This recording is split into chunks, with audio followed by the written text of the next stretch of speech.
आदित्य हृदय स्रोत का पाठ। उधर श्री रामचंद्र जी युद्ध से थककर चिंता करते हुए रणभूमि में खड़े थे। इतने में रावण भी युद्ध के लिए उनके सामने उपस्थित हो गया।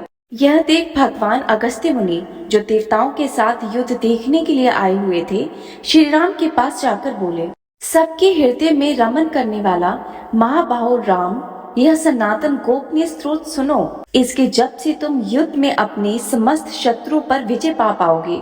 इस गोपनीय स्रोत का नाम आदित्य हृदय, यह परम पवित्र और संपूर्ण शत्रु का नाश करने वाला है। इसके जप से सदा विजय की प्राप्ति होती है। यह नित्य, अक्षय और परम कल्याण में स्रोत है। संपूर्ण मंगलों का भी मंगल है। इससे सब पापों का नाश हो जाता है। यह चिंता और शोक को मिटाने तथा आयु को बढ़ाने वाला उत्तम साधन है। भगवान सूर्य अपनी अनंत किरणों से सुशोभित है। ये नित्य उदय होने वाले देवता और असुरों से नमस्कृत विवस्वान नाम से प्रसिद्ध प्रभा के विस्तार करने वाले और संसार के स्वामी हैं। तुम इनको रश्मिवंते नमः, समुदंते नमः, देवासुर नमस्कृताय नमः, विवस्वते नमः, भास्कराय नमः, भुवनेश्वराय नमः, इन मंत्रों के द्वारा पूजन करो। संपूर्ण देवता इन्हीं के स्वरूप है। ये तेज की राशि तथा अपनी किरणों से जगत को सत्ता एवं स्फूर्ति प्रदान करने वाले हैं। ये अपनी रश्मियों द्वारा प्रसार करके देवताओं और असुरों सहित समस्त लोगों का पालन करने वाले हैं। यही ब्रह्मा, विष्णु, शिव, स्कंद, प्रजापति, इंद्र, कुबेर, काल, यम, चंद्रमा, वरुण, पितर, वसु, संध्या, अश्विनी कुमार, मरुदगण, मुनि, वायु, अग्नि, प्रजा, प्राण, ऋतुओं को प्रकट करने वाले तथा प्रकाश के पुंज है।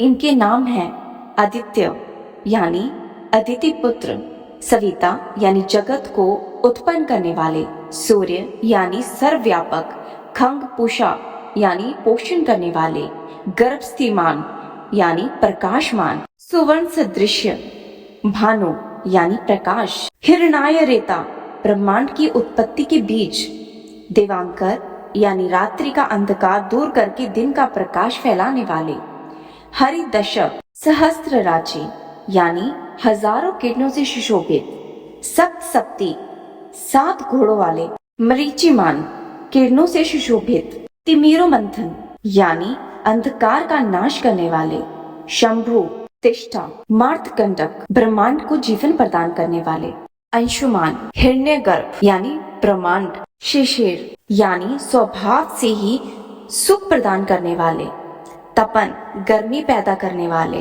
अहस्कर रवि, अग्निगत अग्नि को गर्भ में धारण करने वाले, अदिति पुत्र, शंख, शिशिर नाशन शीत का नाश करने वाले, वयोनाथ आकाश के स्वामी, तमभेदी ऋग, यजु और सामवेद के पारगामी, धन वृष्टि, अपाम मित्र जल को उत्पन्न करने वाले, विधे विधि प्लमवलम आकाश में तीव्र वेग से चलने वाला, आतंपी मंडली मृत्यु, पिंगल भूरे रंग वाले, सर्वतापन यानी सबको ताप देने वाले, कवि विश्व महातेजस्वी, सर्वभद्रव सबकी उत्पत्ति के कारण, नक्षत्र ग्रह और तारे के स्वामी, वृषभ भावन यानी जगत की रक्षा करने वाले, तेजस्वियों में भी अति तेजस्वी, इन सभी नामों से प्रसिद्ध सूर्यदेव मैं आपको नमस्कार करता हूँ।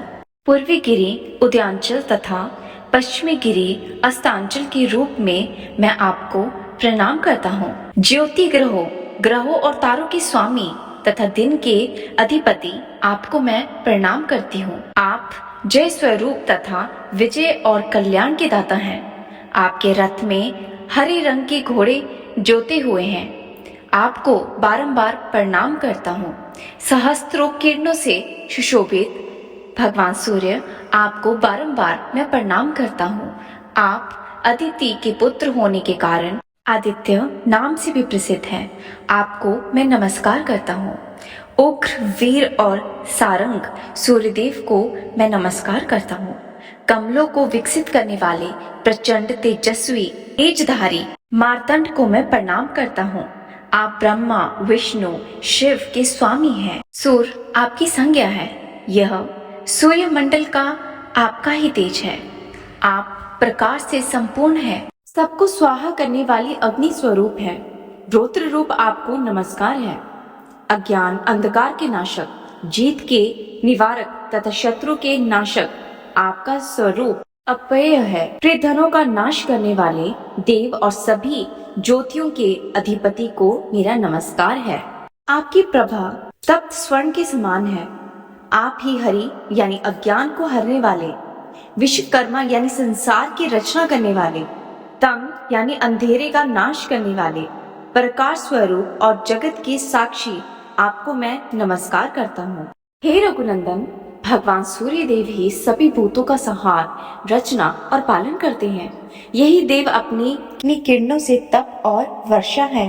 यही देव सभी भूतों के अंतर स्थित होकर उनके सो जाने पर भी जागते रहते हैं। यही अग्निहोत्री कहलाते हैं और अग्निहोत्री पुरुषों को मिलने वाले फल हैं। यही वेद है, यज्ञ और यज्ञ से मिलने वाला फल है। यह देव संपूर्ण लोगों की क्रियाओं का फल देने वाले हैं।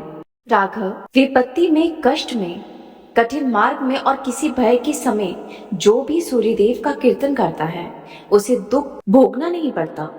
तुम एकाग्रचित होकर इन जगतपति देवादिदेव का पूजन करो।